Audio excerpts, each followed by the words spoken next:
एक बड़ी खबर आपको बता दें, राजू श्रीवास्तव के पार्थिव शरीर को एम्स से द्वारका ले जाया जाएगा। राजू के भतीजे मयंक श्रीवास्तव के घर ले जाया जाएगा ये पार्थिव शरीर।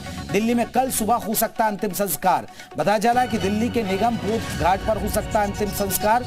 परिवार के कुछ लोग उनका अंतिम संस्कार उनके जन्म स्थान कानपुर में करने के पक्ष में है।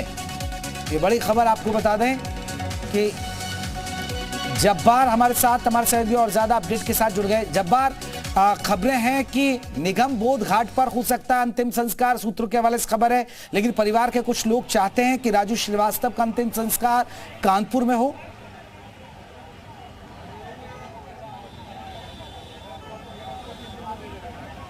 जब्बार, मेरा सवाल सुन पाए आप?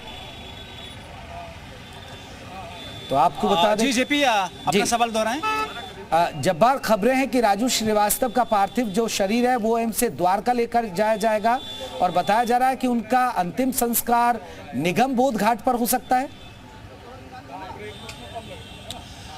देखिए, फिलहाल जो खबरें निकल करके छन के आ रही हैं उसके मुताबिक राजू श्रीवास्तव की 3 आवाज थे, कानपुर में, एक मुंबई में और एक दिल्ली में। तीनों जगहों पर उनके अंतिम संस्कार को लेकर के भी खारिज नहीं किया जा सकता, लेकिन अब से थोड़ी ही देर पहले उनके भतीजे मयंक श्रीवास्तव से मेरी जहां तक बात हुई, उन्होंने ये कहा कि हम इस बात पर ज़्यादा सहमति बन रही है कि उनका अंतिम संस्कार दिल्ली में ही करें। दिल्ली में उनका एक घर है, वैसे तो उनका एक घर हौस खास में, लेकिन उनका दूसरा घर जो उनके भतीजे का है द्वारका में है।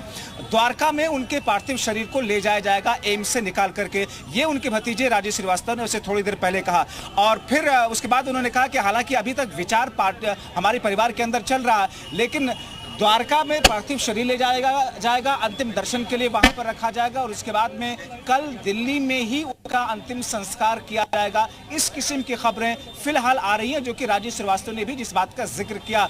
कहा यह जा रहा कि दिल्ली के निगम बोध घाट पर अंतिम संस्कार होगा। हालांकि फिर से मैंने दोबारा से बात करने की कोशिश की मयंक श्रीवास्तव से। उनका यह कहना है कि अभी चूंकि एक बहुत ज़्यादा दुखद माहौल है, ऐसे में बहुत ज़्यादा चीज़ें भी क्लियर नहीं हो पा रही हैं। अब से थोड़ी देर के बाद में पूरी कंफर्मेशन के साथ में वो अपडेट कर सकेंगे, लेकिन संभवतः दिल्ली के निगम बोध घाट पर उनका अंतिम संस्कार किया जाएगा।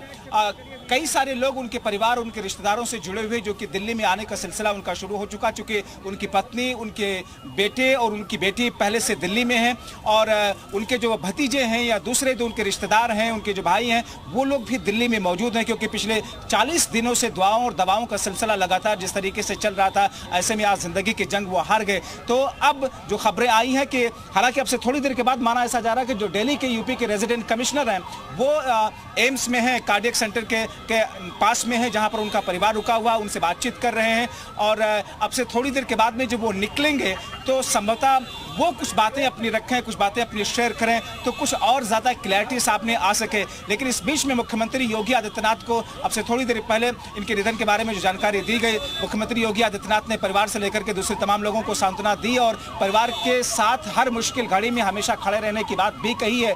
ऐसे में कुछ ऐसे लोग हैं जो चूंकि एम्स का जिस मेन गेट पर हम लोग खड़े हैं, यहाँ पर आपको दिखाएं कि यहाँ पर एक हुजूम सा है। यहाँ की तस्वीरें आपको दिखाएं कि देखिए, जो वाले हैं, जो उनके लोग हैं, जो उनके दर्शक रहे हैं और जो उनको पसंद करते हैं, उन लोगों की भीड़ एम्स के बाहर गेट पर इस वक्त आप देख रहे हैं कि लगातार लगी हुई है और लगातार लग रही है। और एम्स के अंदर यहाँ पर गेट पर इसलिए सिक्योरिटी को